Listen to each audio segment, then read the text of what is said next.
বলি যে এতক্ষণ আমি মুখে আঙুল দিয়ে বসছিলাম, একটাও কথা বলিনি, সবার কথা শুনেছি।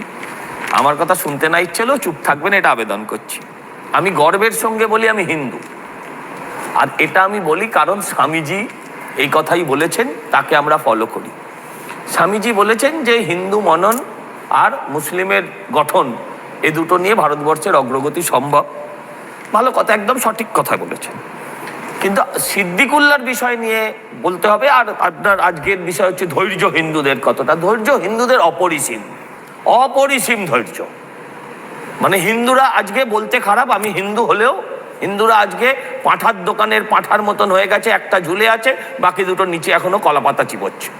তাদের কোনো কাঁঠাল পাতা চিবোচ্ছে কি কলা পাতা চিবোচ্ছে, যা পারছে চিবোচ্ছে, তাদের কোনো হেলদোল নেই, তাদের কোনো ভাবনা নেই। এখানে বসেও কিছু হিন্দু দাঁত বার করে হ্যাঁ করে হাসছে হিন্দুদের উপর অত্যাচারের কথা শুনে। আমার কোনো বক্তব্য নেই, এটাই হওয়া উচিত হিন্দুদের সাথে। বলছেন স্বামী বিবেকানন্দের বইগুলো পড়লে হিন্দুরা পরশ্রী কাতর হতো না।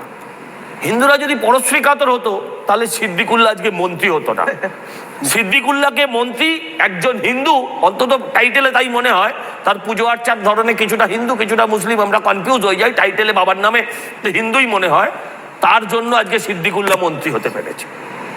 হিন্দুরা যদি হিংস্র হতো তাহলে সিদ্দিকুল্লাহ এই কথাটা বলার পর পশ্চিমবঙ্গের রাস্তায় আর ঘুরে বেড়াতে পারতেন না, নুপুর শর্মার হালত হতো। আমার অত্যন্ত খারাপ লাগে যে ওরা হযরত মোহাম্মদের বাণীগুলো শোনার পর আজকে ওরা সারা বিশ্বে কি করছে, কি শান্তির প্রচার করছে, জিহাদ। ওদের শান্তি হচ্ছে জিহাদ, লাভে জিহাদ, ল্যান্ডে জিহাদ, চাকরিতে জিহাদ, সর্বত্র জিহাদ। জিহাদের নামে কি করছে, নিজের ধর্মের লোককে অব্দি ছাড়ছে না।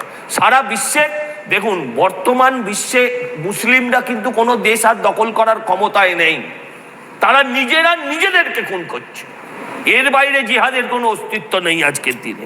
আমি বলছি, এখানে বলছেন অনেকেই মৌলবাদ খারাপ, আমিও বলছি মৌলবাদ খারাপ, মৌলবাদ ভীষণ খারাপ। কিন্তু হিন্দু মৌলবাদও খারাপ, মুসলমান মৌলবাদও খারাপ। এক রক দুটো মৌলবাদ এক নয়। আপনি চোখ বুঝে হিন্দু মৌলবাদীর কথা ভাবুন একজন, আপনার চোখে হয় গেরুয়া বসনধারী স্বামী বিবেকানন্দের ছবি আসবে, আর অথবা আপনি খুব যদি আপনার ভীষণ মৌলবাদী বিরোধিতা হয় তাহলে আপনি যোগী আদিত্যনাথকে দেখতে পাবেন। কিন্তু আপনি মুসলিম মৌলবাদের কথা ভাবুন, দেখবেন একটা কালো মুখোশধারী লোক, চারদিকে চারটে AK-47 রাইফেলের মাঝখানে, সে একে ওড়াবো তাকে ওড়াবো, এই বিরাজ করব তাকে ধ্বংস করব, এই ধরনের স্লোগান দিচ্ছে। দুটো মৌলবাদকে এক করা যাবে না। আমাদের বড় জোর কি দেখাতে পারেন, নাগা সন্ন্যাসীর হাতে ত্রিশূল, এর বেশি কিছু দেখাতে পারবেন না। আমার প্রশ্ন হচ্ছে, আপনি প্রশ্ন করেছিলেন যে মৌলবাদের বিরুদ্ধে লড়াই, আমাদের তৃণমূলের সঙ্গে লড়ছেন। বলছি মৌলবাদের বিরুদ্ধে লড়াই, তৃণমূলের ভাই আমার তিনি বললেন যে হিন্দু মৌলবাদীদের বিরুদ্ধে লড়ছে। আবার চালিয়ে দেখে দেবেন, পরে বলবেন আমি অনুরোধ করেছিলাম। আচ্ছা, হিন্দুত্ববাদীদের বিরুদ্ধে লড়ছে, কারণ হিন্দুত্ববাদটা অপরাধ নাকি? হিন্দুত্ববাদ থেকে অপরাধ না, না, আমি প্রশ্ন করছি, হিন্দুত্ববাদের বিরুদ্ধে মমতা ব্যানার্জি যদি লড়েন তাহলে বাকি হিন্দুদের সেটা বুঝতে হবে যে তিনি হিন্দু বিরোধী। কেন? না না, আমি বলছি আপনি আমি আপনার সময় কথা বলছি, হিন্দুত্ববাদীদের বিরুদ্ধে লড়ছেন কেন? হিন্দুত্ববাদীদের বিরুদ্ধে লড়বেন? হিন্দুত্ব শেখায় বড় ধর্ম সহিষ্ণুতা, বড় ধর্মের প্রতি শ্রদ্ধা। তার মানে উল্টোটা, এরা উল্টো।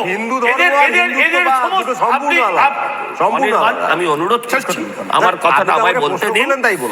উনি বললেন পার্লামেন্টের বিরুদ্ধে কে ভেতরে কে কাকে জঙ্গি বলেছে? আরে জঙ্গি সন্ত্রাসী বলেছে। আচ্ছা, সন্ত্রাস তো ভাষারও হয়। পার্লামেন্টের ভেতরে সন্ত্রাস যদি হয়েও থাকে তাহলে কি আপনি পার্লামেন্টে এখানকার সন্ত্রাসটাকে আপনি বলবেন এটা অপরাধ নয়? যদি পার্লামেন্টে ঘটেও থাকে, আমি ধরে নিচ্ছি তর্কের খাতিরে, তাহলে এটাকে কি আপনি ন্যায় বলবেন? এটা তো হতে পারে না। একটা অন্যায়কে ডিফাই করতে আপনি আর একটা অন্যায়ের প্রশ্রয় দিচ্ছেন, এটা হওয়া যায় না। আপনাদের এই যে কিছু মানসিকতা আছে, বলছেন কি করে বলেন আমরা ভেবে পাই না, ভেবে পাই না। বললেন শপথকে পাঠ করিয়েছিল। আরে আপনি তো শিক্ষিত মানুষ বলেই জানি, আপনারা ভুলে যাচ্ছেন যে একজন লোক যদি নির্বাচিত হন তাকে শপথ পাঠ করাতে বাধ্য। ঠিক যেমন ভাবে রাজ্যপাল যদি বলেন যে আমি শপথ এখানে পাঠ করাবো ওখানে নয়, তখন আপনারা নিজেদের মতন শপথ পাঠ করিয়ে নেন, সেক্ষেত্রে আপনারা আইনের পরোয়া করেন না। এটা তো আইন, দেশের আইন, তাকে শপথ পাঠ করাতে হবে।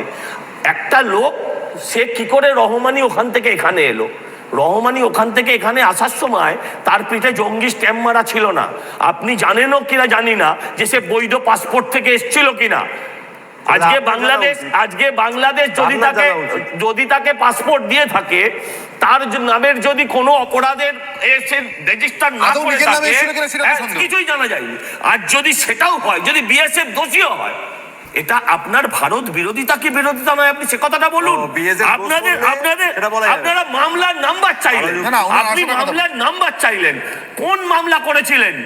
যখন কেন্দ্রীয় সরকার টাকা দেয়নি বলে আপনারা রোজ রাস্তায় নামেন, সেদিন আপনারা কোন মামলা করেছিলেন? আমি আপনাকে বলছি শুনুন। আরেক অনির্বাণ তিনি বললেন যে সিদ্দিকুল্লাহরা মন্ত্রী হবে ভাবিনি। সেলিম তো ভেবেছিলেন। আজকে এই সেলিম যখন রাস্তায় দাঁড়িয়ে গরু খায়, আপনি গিয়ে আপনার মা ঠাকুমা যদি বাড়িতে কেউ থেকে থাকেন তাকে জিজ্ঞাসা করুন যে এটাকে আপনারা সমর্থন করেন কিনা। যে আপনাদের কাছে সেকুলারিজম মানে জানেন যে হিন্দু কোনো কথা বলবে না, মুসলিম যা খুশি তাই করে বেড়াবে, সেখানেও কেউ কোনো কথা বলবে না। এটা সেকুলারিজম হতে পারে না, এটা সেকুলার হতে পারে না। ধর্ম নিরপেক্ষতা এটাকে বলে না। 10 সেকেন্ড থেকে উত্তর দিন। ধর্ম নিরপেক্ষতা মানে সেলিম নিয়ে প্রশ্নের উত্তর দেবেন অনির্বাণ। সেলিম নিয়ে প্রশ্নের উত্তর দেবেন অনির্বাণ, 10 সেকেন্ডে প্লিজ। সাবার কারণ মোহাম্মদ সেলিমের কোন মন্তব্যে আপনি সাম্প্রদায়িকতা খুঁজে পেলেন? সজলদা, আমি সজলদাকে প্রশ্ন করছি, সিদ্দিকুল্লাহ আর মোহাম্মদ সেলিম কি এক? না, নিশ্চয়ই এক নয়। একজনের দাঁড়িয়ে আছে, একজনের নেই। কোনো এক নয়। একজনের দাঁড়িয়ে আছে, একজনের নেই। একজন ভেট দাঁড়িয়ে, একজন প্রকাশ্যে, আর কোনো তফাৎ নেই। কোনো তফাৎ নেই। দুজনেই সাম্প্রদায়িক, দুজনেই সাম্প্রদায়িক। আমার সময় শেষ করতে